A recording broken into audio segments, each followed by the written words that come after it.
Salut à tous, je suis très contente de vous retrouver dans cette vidéo. Aujourd'hui, on va parler des business besties. Alors, cette vidéo a été tournée en deux parties. La première partie se trouve sur la chaîne YouTube de Marie. Je vous mets le lien dans la description. On a déjà abordé quelques questions sur les business besties et notamment notre relation.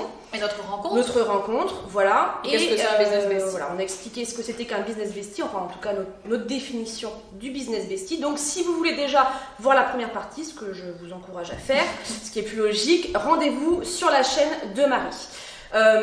Du coup, dans cette vidéo-là, on va continuer les questions qu'on nous a posées sur Instagram. Donc il y avait une question qui était assez intéressante qui était qu'est-ce qu'on s'apporte en fait l'une et l'autre en tant que business bestie et à quel moment on s'est le plus aidé depuis qu'on se côtoie en fait quotidiennement quoi. Oui. Tu veux commencer Charles? Oui. Alors, Alors pour moi il y a deux côtés, il y a le côté humain et il y a le côté business. Côté humain, ce petit être m'apporte beaucoup de bonne humeur, de drôlerie, de rigolade. Et ça fait du bien, franchement, c'est clair. Ça fait vraiment du bien. Des coups de fouet aussi.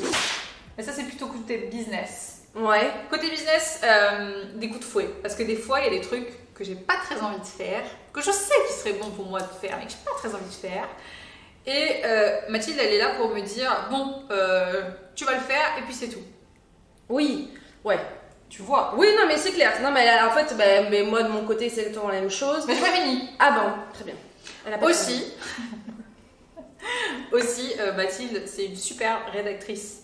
Et c'est pas ma promo sur la vidéo. Bah non, mais bon, c'est la vérité.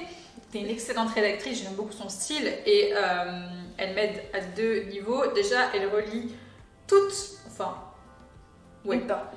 Elle relie les éditions de ma revue mensuelle qui est envoyée tous les mois à ma liste, qui s'appelle Just Fab. Abonnez-vous. Et je l'envoie à Mathilde, comme ça elle me donne son avis et elle corrige aussi les tournures de mes phrases, expressions qui parfois sont pas très françaises. Et elle m'aide aussi pour mon copywriting, clairement, parce que j'aime beaucoup sa façon d'écrire, sa plume. Et souvent, moi je trouve que j'écris assez mal. Oh, bon, elle exagère un peu. Elle est assez. Elle se dévalorise parfois, Marie, mais clairement, non, t'as un excellent niveau. C'est juste qu'il y a des fois, voilà. Elle m'aide à simplifier, à rendre les choses, à les vulgariser. Parce que c'est mon métier, tu vois. Oui, bah oui. C'est normal. Bah ouais. Et là, plus récemment, ce que j'ai trouvé chouette, je me permets de te couper, Ouais. c'est que je t'ai donné quelques idées pour tes prochains posts Instagram. Oui. Et donc voilà, en gros, je t'aide sur le plan édito, mais en fait sur ce que je sais faire, quoi. Où je lui soumets mes idées, quand j'ai des doutes sur des trucs, je lui dis bon bah voilà, là j'ai envie de faire ça, qu'est-ce que t'en penses? Est-ce que tu trouves que ce serait intéressant? Est-ce que toi ça t'intéresserait? Qu'est-ce que tu penses de ça? Est-ce que tu trouves ça clair? Est-ce que tu penses de tel ou tel truc? Et ouais, en fait je lui demande souvent son avis, parce que je sais qu'elle a toujours un regard qui est pertinent et des conseils, et qu'elle est bienveillante surtout. Et objectif. Après, je suis assez. Enfin, on est franche, toutes les deux. L'une envers l'autre, mais il n'y a pas de problème par rapport à ça. Oui, j'ai pas peur de lui demander des trucs. Je sais que derrière, même si entre guillemets ça lui plaît pas, ou ce que je lui dis, bon, c'est pas, ça l'emballe pas, je sais que c'est toujours avec de l'objectivité, de la bienveillance et qu'il n'y a pas de jugement derrière. Voilà, donc ça, je trouve ça hyper important. Alors, moi, de mon côté, clairement, en fait, c'est plus ou moins la même chose qu'elle. Je vais mélanger le business et l'humain. Mais Marie, je vais répondre en même temps à la question à quel moment elle m'a le plus aidée. Marie, elle est arrivée dans un moment de ma vie où c'était très compliqué. Elle le sait, on en a beaucoup discuté. Et à ce niveau-là, je peux dire, au niveau business et humain, elle a été un peu ma sauveuse. Clairement, elle le sait, je lui ai déjà dit. Mais vraiment, parce qu'elle est arrivée à un moment où elle m'a donné un coup de fouet. Plusieurs fois depuis qu'on se connaît, mais vraiment à ce moment-là, c'était vraiment nécessaire. Elle m'a remonté en fait. J'allais droit dans un mur, moi j'allais vraiment vers le burn-out complet. On s'est parlé pendant 3 heures sur un parking un soir et je crois que je pleurais. Clairement, j'étais vraiment au bord du gouffre. Et elle m'a dit fais ça parce que sinon tu vas te planter et tu vas pas te relever. Et en fait, je sais pas pourquoi. Je l'ai écoutée elle, on se connaissait pas depuis longtemps, mais je sais pas, c'était genre Marie, c'était une évidence et je l'ai écoutée et voilà. C'était des choses que tu savais, mais je pense que ça te faisait j'avais besoin de quelqu'un pour me le dire. Voilà. J'avais besoin d'elle, fallait que ça soit elle qui me le dise. Donc voilà, et d'un point de vue humain, elle m'apporte je sais pas, on se comprend tellement, c'est incroyable, c'est vraiment une fille incroyable et elle me pousse énormément. Non mais c'est vrai, tu me pousses énormément. Tu m'apportes également de la stabilité parce que là où on est différente avec Marie, c'est qu'elle, elle passe à l'action très rapidement. Et moi, je suis très lente. C'est très vrai. Mais j'ai l'impression, depuis que je te connais, que clairement j'ai switché. C'est vrai? Bah oui, carrément. J'aimerais que tu t'en rendes compte quand même. Non, bah, je sais sur quel sujet tu émettais du temps. Mais j'ai du mal à prendre des décisions, ça met du temps, mais j'ai toujours été comme ça parce que je suis très dans la sécurité. Oui. Et toi, t'es un peu moins dans ça? Tu testes plus vite les choses, tu lances plus. Tu t'en fous. Marie, elle s'en fout, elle pense pas vraiment à l'après. Non. Et moi, je pense déjà à ce qui va se passer dans 2 ans. Ah ouais. Ça, c'est sûr. Et bref, voilà. Après, on a 2 caractères quand même assez différents, mais du coup complémentaires. Et ça, je crois que c'est aussi important pour avancer dans le business, clairement. Ouais. Elle me met clairement les coups de pied qu'il faut, dans le derrière. Et ça m'a vraiment... J'ai level up, comme on dit, comme disent les jeunes, j'ai level up. Non mais clairement, voilà, ça a vraiment donné un coup de boost à mon business, là cette année c'est incroyable. Par exemple, pour prendre un exemple très concret par rapport à la tanière des freelances, ça fait 3 ans que ce projet est dans ma tête, c'est-à-dire depuis que je l'ai commencé. Je savais que je voulais faire ce projet d'aider les freelances en parallèle. Et Marie a donné une autre dimension à ce projet et voilà, petit à petit elle m'a dit il faut que tu fasses comme ci, comme ça, mais il faut que tu fasses les choses. Donc sur ce point-là, et surtout elle m'aide à construire le site internet. Après, qu'est-ce que j'avais d'autre comme question? Ah, ça c'est rigolo. Vu que là je disais qu'on avait 2 caractères finalement assez différents dans le business, surtout dans le business. Oui, parce que dans la vie on est assez similaires. Dans la vie on est assez similaires. Dans les défauts comme dans les qualités d'ailleurs. Oui, c'est pas faux. Dans les valeurs, etc. Mais sur le business, on est assez différentes et c'est plutôt sympa à expérimenter, je trouve. Du coup, il y avait une question qui était assez rigolote, c'était est-ce qu'il y a déjà eu des disputes entre vous? D'un point de vue professionnel, jamais. Non. On s'est jamais disputé parce que... Pourquoi on pourrait se dire sur quoi parce qu'on pourrait se vexer. Parce qu'on disait qu'on était franches et nous, voilà, on est franches et on se dit les choses. Quand on n'est pas sûr de ce que l'autre va faire au niveau d'action, etc. Mais on parle beaucoup avec Marie. Marie, c'est quelqu'un de très ouvert, avec qui on peut parler de tout. Toi aussi. Hein. Je veux dire, ça marche parce qu'on est tous comme ça. Mais dans la vie privée, on a eu une dispute. On a eu une dispute. C'était ma faute. Dispute de couple. Non, c'est comme ça. Avec des circonstances qu'il y avait, on ne rentrera pas dans les détails, bien évidemment. Il y a eu une dispute qui a duré 10 minutes. 5 minutes. Ouais. Voilà, c'est tout. Vite, parce qu'on a des caractères très volcaniques, impulsive. toutes les deux, mais très impulsives. Mais dans le business, ça ne nous joue pas de tour. Non. Et c'est, je crois, le plus important finalement. Oui. Le business est plus important que notre métier. Non. Mais voilà. Après, voilà, la dispute, c'est voilà, on s'est fait un câlin, on s'est expliqué, et puis c'était reparti. On a pleuré, et voilà, et c'était reparti. Mais c'est normal parce qu'avec 2 caractères très forts, l'une et l'autre. Et puis on a eu des années toutes les 2 très difficiles. Voilà, c'est tout d'un point de vue perso et pro, les 2. Hein. Oui, mais c'était une année. Pro, je pense que pour tout le monde, du coup, tout le monde a vécu ça. C'était compliqué cette année, hein. Avec le Covid, mais après, je veux dire. Et peut-être que ça a joué sur notre stress aussi et nos angoisses. Enfin, en tout cas, moi. Toi, il y a eu des gros changements, je veux dire. Oui, il y a eu des gros changements. Ce que tu veux faire. T'étais en burn-out. Des gros changements d'activité, de stratégie, etc. Donc tout ça mélangé. Moi, j'ai arrêté mon activité principale, j'ai perdu ma cliente, donc. Oui. Voilà, il y a eu plein de choses d'un point de vue pro et perso qui ont fait que cette année elle était un peu particulière et finalement on s'est trouvé au bon moment d'ailleurs. Exactement. Et j'allais justement dire ça. Finalement, c'est heureusement que Marie a été là cette année. Clairement, j'aurais jamais vécu cette année.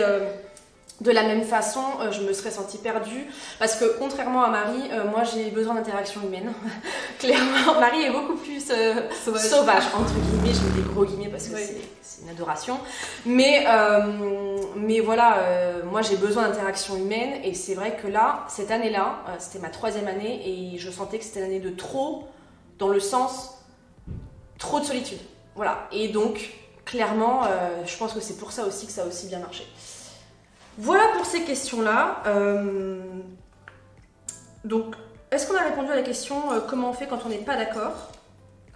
Non. C'est intéressant comme question. Ouais. C'est intéressant. Je pense qu'on a suffisamment toutes les deux de... Alors je sais pas si c'est de la maturité, mais... On peut dire maturité. Ouais, de maturité, pour avoir du recul par rapport à ce que l'autre dit et pour réfléchir en fait à ce que si sur un sujet X ou Y, moi j'ai une position qui est A et Mathilde a une position qui est B, on va vraiment échanger sur nos positions et essayer de comprendre en fait comment l'autre voit les choses, plutôt que de rester axé en fait sur le point ou sur l'objet des échanges. Donc quand on n'est pas d'accord, on s'écoute et on respecte la décision de l'autre. Des fois tu me dis peut-être que tu pourrais faire ci, c'est ça, je te dis non parce que si ça c'est ça. Bon, voilà, en fait on s'apporte des idées, on s'apporte des conseils, des astuces. Mais après ça, on respecte énormément les décisions de l'une et de l'autre. Je sais que Marie a fait l'effort de respecter ma lenteur aussi. Non mais c'est vrai, parce que des fois tu me dis, faut que tu fasses comme si, enfin pas comme si, mais plutôt ça et ça et ça. Et je te dis, oulala, attention, ça va trop vite pour moi. Mais Marie me connaît maintenant, elle sait que j'entends tout ce qu'elle me dit, je l'enregistre. Mais je mets plus de temps qu'elle à passer à l'action et ça, elle l'a bien intégré et elle le respecte énormément. Bien que je sais que... des fois, de temps en temps, je lui en offre. Oui, elle met un petit coup derrière la tête, mais c'est rien, c'est normal. Et elle le fait, je sais qu'elle le fait pour me pousser en fait. Est-ce qu'on peut mélanger amitié et travail c'est vraiment hyper intéressant. Et d'ailleurs, merci pour vos questions parce que toutes étaient très pertinentes en fait. C'était vraiment chouette. Est-ce qu'on peut mélanger travail et amitié ? Moi je te dirais oui, oui à 100% clairement. Mais pas avec tout le monde, non ? Non, mais c'est ce qu'on disait. Du coup, c'est pour ça. Allez voir dans la vidéo de Marie, qui est la première partie, parce qu'on explique ça. Marie explique d'ailleurs très bien quels critères, en gros, comment on peut choisir son business bestie, les grands critères, entre guillemets. Et clairement pas avec tout le monde, mais dans notre cas, on se voit beaucoup, on se voit en dehors, nos mecs se voient aussi, on partage plein de choses. Des bonnes soirées raclette et plein de bouteilles de vin. Merci. Ce sera pas c'est vrai. Bon, vous avez compris, on est sans filtre et 100% transparente. Mais et je pense que ça va rebondir sur une des questions que tu as eues. On n'a pas, et je pense que c'est très important, on n'a pas de projet en commun. Enfin, on n'a pas de business ensemble avec Marie. Et je crois que ça change tout. En fait, on n'est pas associés avec Marie, on est business bestie. Elle a son business, j'ai mon business, et on se conseille l'une et l'autre. Voilà, vous avez compris le truc. Mais on n'a pas de projet ensemble. Et ça, je pense que c'est totalement différent. Oui, ça change le rapport. Ça change complètement le rapport. Quand tu es associé, c'est différent. Donc, dans notre cas, ça fonctionne, mais peut-être que... c'est pas toujours évident. Moi, je sais que j'ai eu d'autres exemples. Tu as eu cette expérience. J'ai eu cette expérience-là où les deux étaient mêlés et où clairement, ça c'est pas très très bien fini. Donc, c'est des choses qui arrivent, clairement. C'est souvent compliqué. C'est pas toujours évident, je pense qu'il faut vraiment trouver les bonnes personnes et honnêtement... Et la relation peut aussi évoluer. Et la relation peut évoluer qu'associé, c'est pas toujours... Nous on grandit, on évolue chacun de notre côté et clairement il y a des fois on évolue pas ensemble. Donc pour le moment ça se passe très très bien avec Marie. J'ai l'impression que on n'a pas de business ensemble, c'est clair. Non mais en vrai ça se passe très bien. Et justement je pense que du coup, pour mélanger travail et business, c'est aussi important... La franchise, la transparence, l'honnêteté, ça c'est des valeurs qui nous caractérisent toutes les deux. C'est aussi pour ça qu'on s'entend aussi bien d'ailleurs. Mais dans le cas où on a dans le cas où on aurait un projet ensemble, je pense que ça, on le retranscrirait quoi. Ces valeurs-là, ce serait vraiment des valeurs qu'on apporterait au projet. Mais c'est un niveau supérieur. Et en parlant de projet. Oui. Une des questions que j'ai reçues, c'est est-ce que vous avez des projets ensemble ? C'est des prémices de projet. On a une idée. Marie a eu l'idée, parce que Marie est pleine d'idées, à peu près 100 à la seconde. Voilà. Et moi, je tombe dedans, clac. Les deux pieds, les deux mains, clac. Voilà, je plonge dans l'idée de Marie, comme à chaque fois. Il y a un projet qui nous tient à cœur et je pense qu'il nous emballe toutes les deux, qui n'a rien à voir avec le web. Il n'y a rien à voir. Ça se passe oui, ça se passe en ligne, parce que c'est un projet de podcast plutôt, mais qui n'a rien à voir avec le business, qui n'a rien à voir avec la rédaction web, le référencement, l'assistant, bref, rien à voir avec ça. Et bon, c'est une idée qui a germé il y a quelques mois, qu'on a déjà un petit peu exploré. Je pense que c'est un sujet qui mûrira peut-être. On va peut-être pas en parler trop détaillé parce que rien n'est sûr. Il n'y a rien qui est sûr. On a tellement d'activités, des activités très prenantes toutes les deux. C'est ça. Marie est complètement sur sa formation. Moi, je développe en même temps la tanière et en même temps mon activité. Puis je change petit à petit d'activité dans mon activité.